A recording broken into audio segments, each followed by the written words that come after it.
Yes. Can somebody please tell Graham Stephan that he needs to start making tea lattes instead of just doing coffee? Because some of we do not drink coffee, and it would be really nice if I could support him somehow because I really enjoy his content. Anyway, I digress.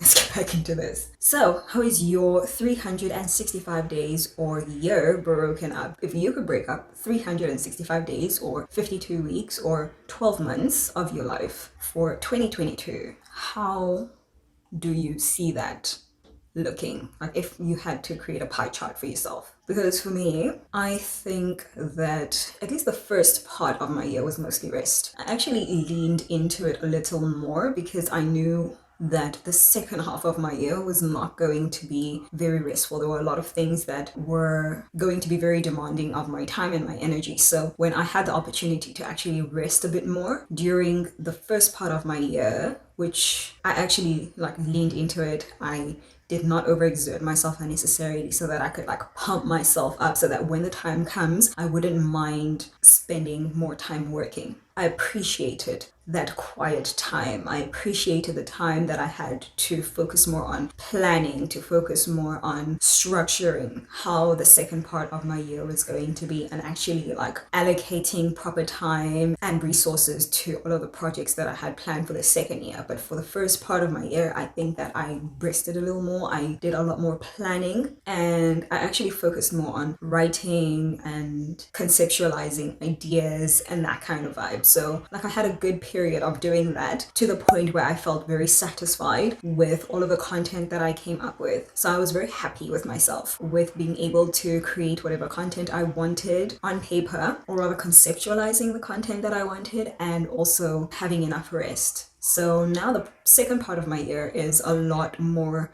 effort, is a lot more like showing up and actually doing the things that I need to be doing. I feel a lot less stressed than I would have if I had not had the proper planning because I knew that there was a big project that I was going to be working with, obviously offline. I needed to be able to show up for it as much as I showed up for my content. So it was very important for me to have a good work structure or good systems in place for the second part of my year.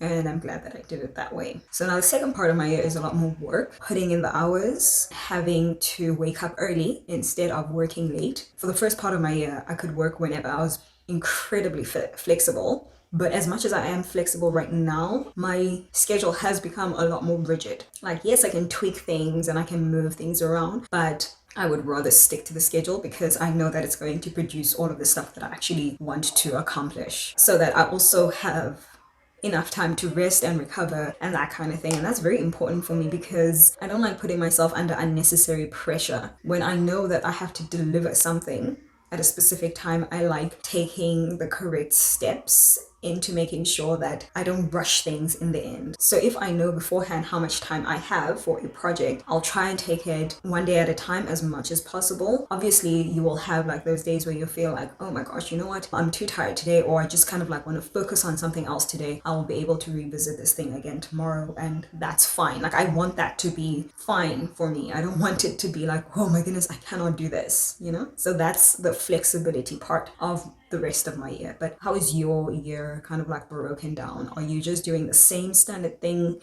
for the entire year, or are you more flexible, or is your schedule like super rigid, or are you just taking life as it comes?